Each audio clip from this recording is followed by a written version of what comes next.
जय हिंद बच्चों। आज हम इस वीडियो में कक्षा 10वीं विषय गणित के चैप्टर नंबर 11 जिसका नाम है वृत्तों से संबंधित क्षेत्रफल। बेटा इस अध्याय की इम्पोर्टेंट थ्योरी देखेंगे और इस अध्याय से संबंधित अपन लोग सारे के सारे इम्पोर्टेंट क्वेश्चन देखेंगे, है ना बेटा, जो कि वार्षिक परीक्षा के लिए बहुत ही आपके लिए इम्पोर्टेंट होंगे।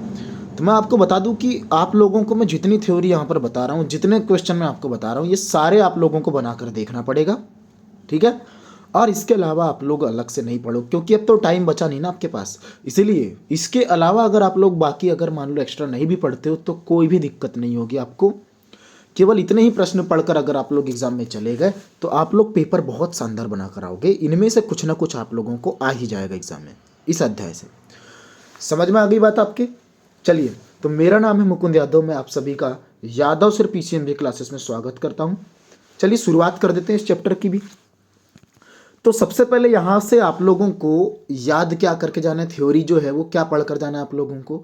तो बेटा सबसे पहले आपको सूत्र याद करके जाना। सूत्र यहाँ से 1 नंबर में हर साल पूछे जा रहे हैं, कौन से, और ये आपको अभी गणित बनाने में भी आप लोगों का भी हेल्प करेंगे ही करेंगे।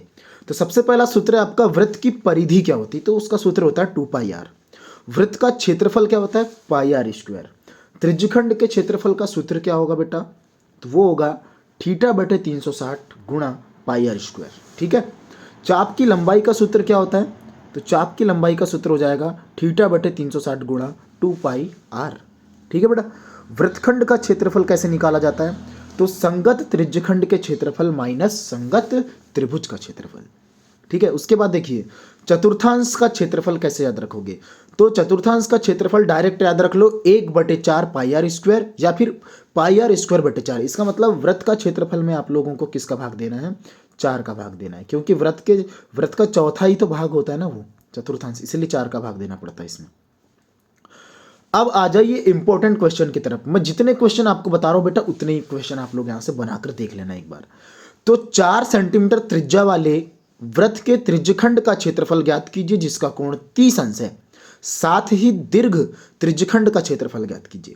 बेटा क्या होगा, यहां पर संख्या चेंज हो रही है हर साल, बस बाकी सवाल आप लोगों को त्रिज्यखंड का क्षेत्रफल ज्ञात करने वाला आता ही है।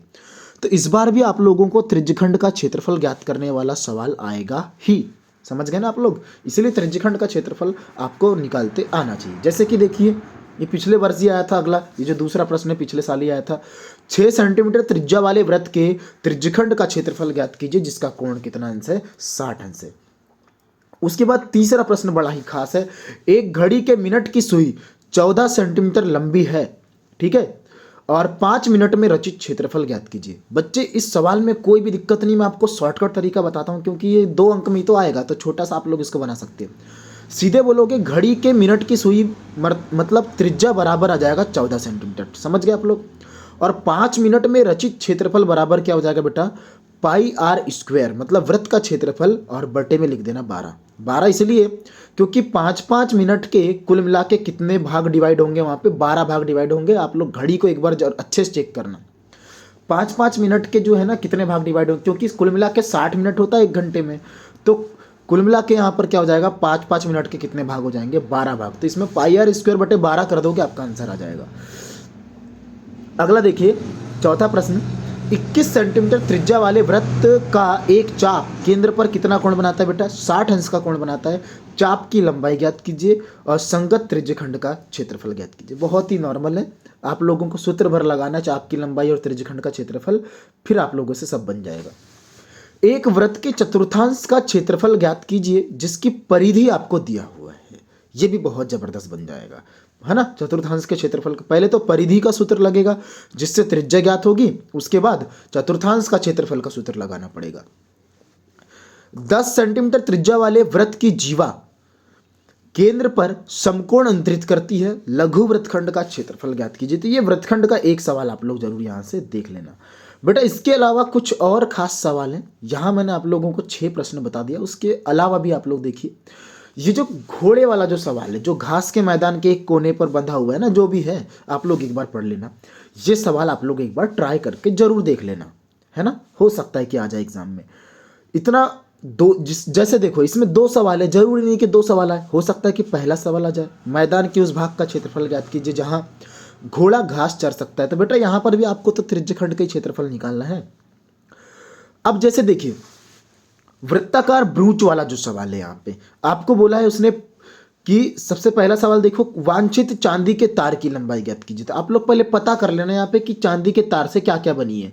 तो चांदी के तार से इसकी परिधि बनी हुई है और 5 व्यास बने हुए हैं इसके। समझ में आ गई बात? तो चलिए, तो ये आप लोग कर लेना, चांदी के तार की लंबाई बराबर 5 व्यास प्लस परिधि और ब्रूच के प्रत्येक त्रिज्यखंड का क्षेत्रफल। तो बेटा त्रिज्यखंड कितने गिन लो वहां पे आप लोग, तो आप लोगों को यहाँ पे 10 त्रिज्यखंड मिलेंगे। तो सबसे शानदार इसका जवाब ये आएगा, प्रत्येक त्रिज्यखंड का क्षेत्रफल बराबर वृत्त का क्षेत्रफल बटे 10। बटे में 10 इसलिए क्योंकि यहाँ पे वृत्त के कितने टुकड़े हो रहे हैं, 10 टुकड़े हो रहे हैं। समझ के बाद चलिए, वैसे एक सवाल है, एक छतरी में 8 ताने हैं जो बराबर बराबर दूरी पर लगे हुए हैं। आपको दिखाई भी दे रहा होगा, बाजू में चित्र है इसका।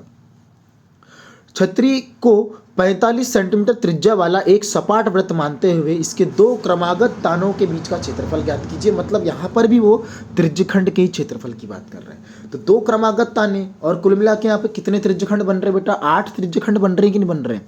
तो आप लोगों को क्या करना है, 2 क्रमागत तानों के बीच का क्षेत्रफल बराबर वृत्त का क्षेत्रफल बटे 8 कर देना, आपका आंसर आ जाएगा। चलिए बहुत बढ़िया, इतने ही सवाल आपको यहाँ से बनाकर जाना है। बच्चों अगर आपको पसंद आ रहा है तो वीडियो को लाइक कीजिए, चैनल को सब्सक्राइब नहीं किए हैं चैनल को सब्सक्राइब कर दीजिए, ठीक है बेटा। चलिए मिलते हैं बहुत ही जल्द अगले वीडियो में, तब तक के लिए सभी बच्चों को मेरा जय हिंद।